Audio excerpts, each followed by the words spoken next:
Hello everybody, welcome back to our channel, Learning the Holy Bible Together.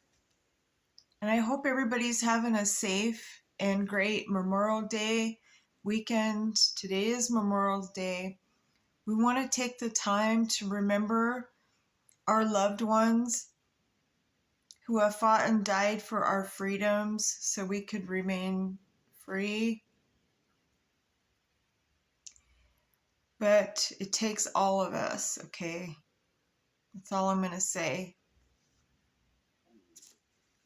We the people, we have the power. That's what America is about. For people come here to be free. All right. So we are still in First Kings.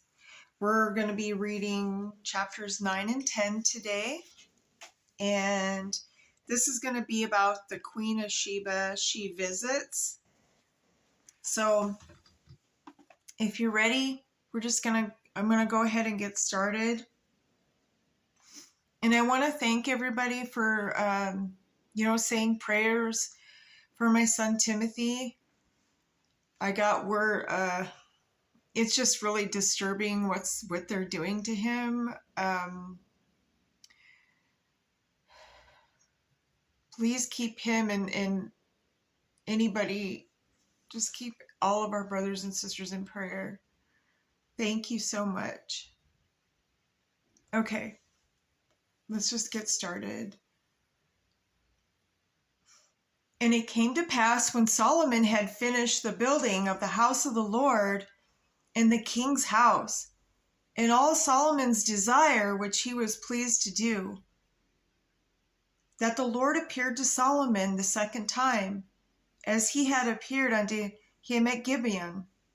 And the Lord said unto him, I have heard thy prayer and thy supplication that thou hast made before me.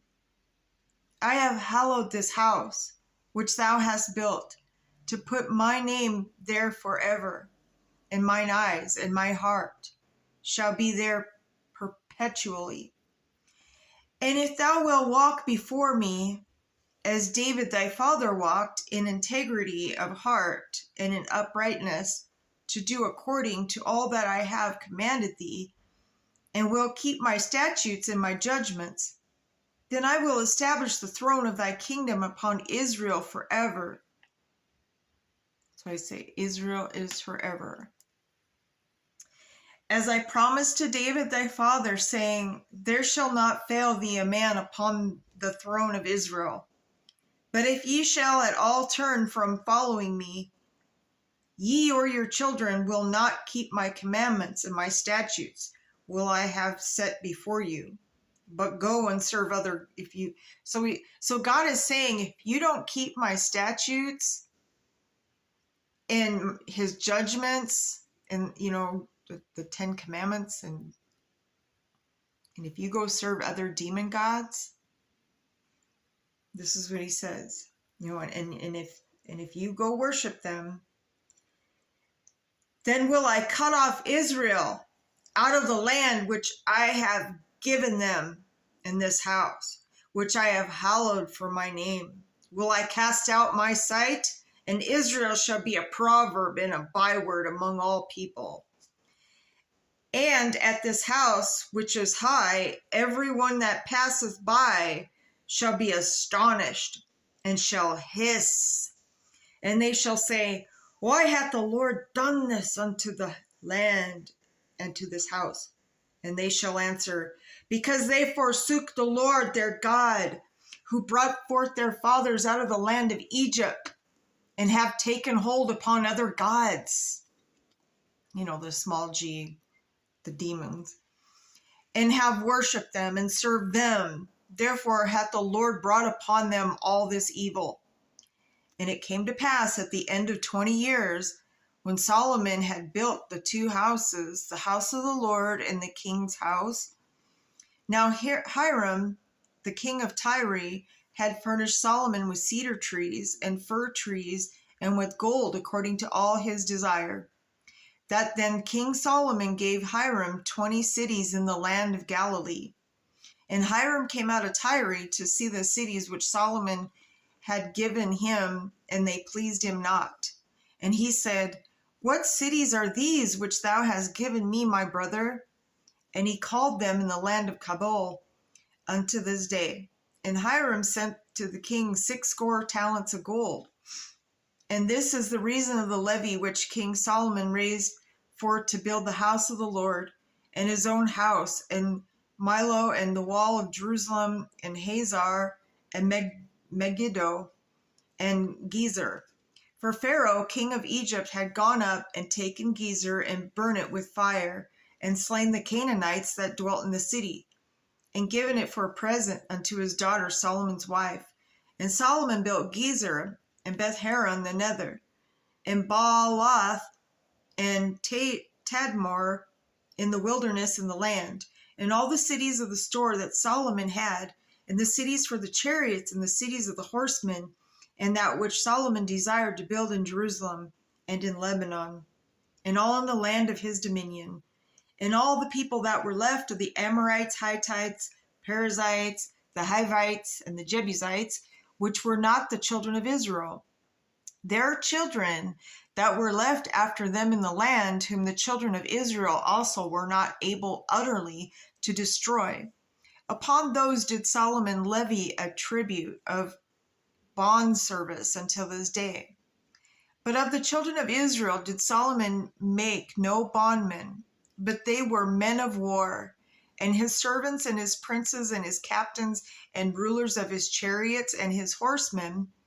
These were the chief of the officers that were over Solomon's work, 550, which bare rule over the people that wrought in the work. But Pharaoh's daughter came up out of the city of David unto her house, which Solomon had built for her. Then did he build Milo. And 3 times in a year did Solomon offer burnt offerings and peace offerings upon the altar which he built unto the Lord. And he burnt incense upon the altar that was before the Lord. So he finished the house. And King Solomon made a navy of ships in Ezion Geber, which is beside Eloth, on the shore of the Red Sea, in the land of Edom. And Hiram sent in the navy his servants, shipmen, that had knowledge of the sea, which the servants of Solomon, and they came to Ophir, and fetched from thence gold 420 talents, and brought it to the king Solomon. All right, that's the end of 9. We're going to go ahead and just move on into 10. And when the queen of Sheba heard of the fame of Solomon concerning the name of the Lord, she came to prove him with hard questions. And she came to Jerusalem with a very great train, with camels that bear spices, and very much gold, precious stones. And when she came to Solomon, she communed with him. All of that was in her heart. And Solomon told her all her questions. There was not anything hid from the king which he told her not. And when the queen of Sheba had seen all Solomon's wisdom and the house that he had built, and the meat of his table, and the sitting of his servants, and the attendance of his ministers, and their apparel, and his cupbearers, and his ascent by which he went up into the house of the Lord, there was no more spirit in her. And she said to the king, It was a true report that I heard in mine own land of thy acts and of thy wisdom. Howbeit I believed not the words until I came and mine eyes had seen it. And behold, the half was not told me. Thy wisdom and prosperity exceedeth the fame which I heard.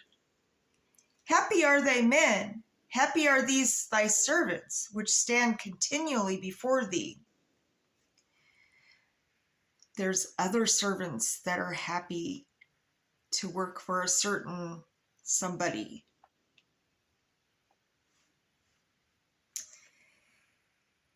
I'm just connecting the dots. And so and that hear thy wisdom. Blessed be the Lord thy God, which delighted in thee to set thee on the throne of Israel, because the Lord loved Israel forever. Therefore made he thee king to do judgment and justice. And she gave the king 120 talents of gold, and of spices very great store, and precious stones. There came no more such abundance of spices as these which the queen of Sheba gave to King Solomon. And the navy also of Hiram that brought gold from Ophir brought in the Ophir great plenty of almug trees and precious stones.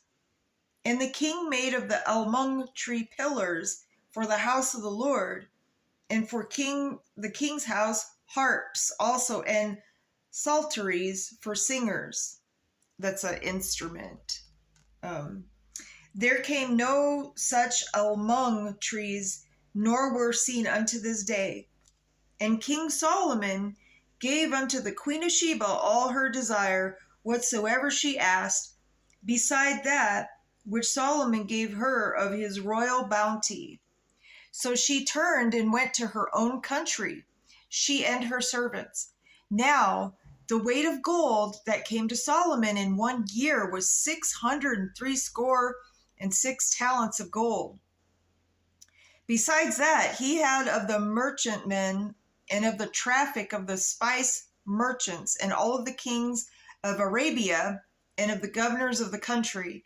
And King Solomon made 200 targets of beaten gold. 600 shekels of gold went to one target. And he made 300 shields of beaten gold. 3 pound gold went to one shield. And the king put them in the house of the forest of Lebanon. Moreover, the king made a great throne of ivory and overlaid it with the best gold. The throne had 6 steps, and the top of the throne was round behind, and there were stays on either side of the place of the seat, and 2 lions stood beside the stays. And 12 lions stood there on the one side, and on the other upon the 6 steps. There was not like made in any kingdom. And all King Solomon's drinking vessels were of gold, and all the vessels of the house of the forest of Lebanon were of pure gold. None were of silver. It was nothing accounted on in the days of Solomon. For the king had at the sea a navy of Tarshish, which the navy of Hiram once in 3 years came to the navy of Tarshish, bringing gold and silver, ivory, and apes and peacocks. So King Solomon exceeded all the kings of the earth for riches and for wisdom. And all the earth sought to Solomon to hear his wisdom, which God hath put in his heart. And they brought every man his present, vessels of silver and vessels of gold, and garments and armor and spices, horses and mules, a rate year by year. And Solomon gathered together chariots and horsemen, and he had 1,400 chariots and 12,000 horsemen, whom he bestowed in the cities for chariots. And with the king at Jerusalem, and the king made silver to be in Jerusalem as stones, and the cedars made he to be at the sycamore trees that are in the vale for abundance. And Solomon had horses brought out of Egypt, and linen yarn. The king's merchants received the linen yarn at a price. And a chariot came up and went out of Egypt for 600 shekels of silver, and a horse for 150. And so far all the kings of the Hittites and for the kings of Syria did they bring them out by their means. All right, so that's the end of chapter 10. When we come back, we'll be in chapters 11 and 12. And so, we're reading about Solomon's riches and his idolatry, which, yes, we're going to learn that, King Solomon had 700 wives and 300 concubines. He was very, very busy replenishing the earth. So yeah, and also Ahijah is going to talk about a prophecy to Jeroboam. And then after that, then Solomon's death will happen. We'll read about it. All right, so on that note, my brothers and sisters, I hope you have a great day. Have a safe and, safe and a great Memorial Day, and honoring our soldiers who died for us. And so just remember always to put God first. He does patiently wait for us to reach out to him and repent. And he answers our prayers when the time is right. And so I will see you tomorrow. To be continued.